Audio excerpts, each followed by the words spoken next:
ముందుగా నాకు ఈ అవకాశం ఇచ్చిన బీఆర్ఎస్ పార్టీకి, మన పార్టీని బలపరుస్తున్న సిపిఎం పార్టీకి, బీఆర్ఎస్ మాజీ ఎమ్మెల్యే భాస్కర్ రావు గారికి, సిపిఎం మాజీ ఎమ్మెల్యే రంగారెడ్డి గారికి, మన యూత్ లీడర్ సిద్ధార్థ అన్న గారికి ధన్యవాదాలు.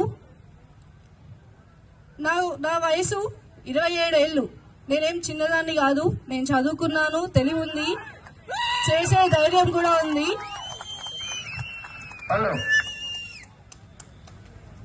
మా నాన్న గత 15 నుంచి 20 ఏళ్లుగా బీఆర్ఎస్ పార్టీలోనే యాక్టివ్గా పనిచేస్తున్నారు. ఏ అవసరం ఉన్నా మీ అందరికీ అందుబాటులోనే ఉన్నారు. ఇప్పటి నుండి నాన్న వెనక నేను కూడా ఉంటాను. ఇద్దరం కలిసి మీకు అందుబాటులోనే ఉంటాం.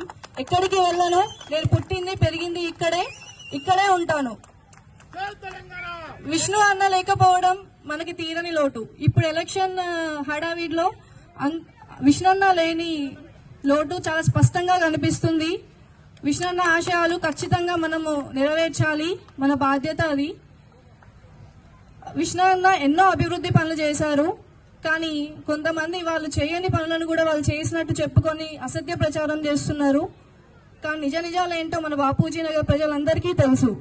అదొక్కటి మీరు గమనించి 21 నుంచి నన్ను 7వ వార్డు నుంచి రజనీ ఆంటీని అత్యధిక మెజారిటీతో గెలిపించాలని కోరుకుంటున్నా. కారు గుర్తుకు ఓటు వేసి మమ్మల్ని భారీ మెజారిటీతో గెలిపించాలి.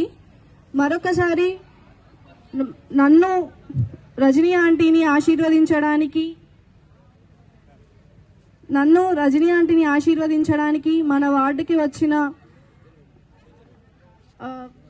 నల్లమోతు భాస్కర్ రావు గారు, రంగారెడ్డి గారు, సిద్ధార్థ అన్న గారు, చైతన్య ఆంటీ, పార్టీ పెద్దలందరికీ నా ధన్యవాదాలు.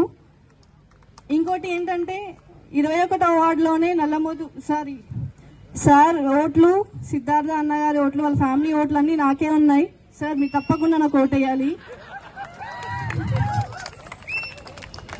ఇంకా చివరిసారిగా గత 2 వారాలుగా మన బీఆర్ఎస్ గెలుపు కోసం అక్కలు, అన్నలు, పిన్నులు, బాబాయిలు, పెద్దనాన్నలు, పెద్దమ్మలు, పార్టీ కార్యకర్తలు అందరూ కూడా చాలా కృషి చేస్తున్నారు మా గెలుపు కోసం. అందరికీ పేరు పేరున ధన్యవాదాలు. కారు గుర్తుకి ఓటేయండి. మమ్మల్ని భారీ మెజారిటీతో గెలిపించండి. జై తెలంగాణ, జై కేసీఆర్, జోహార్ విష్ణన్న. Thank you.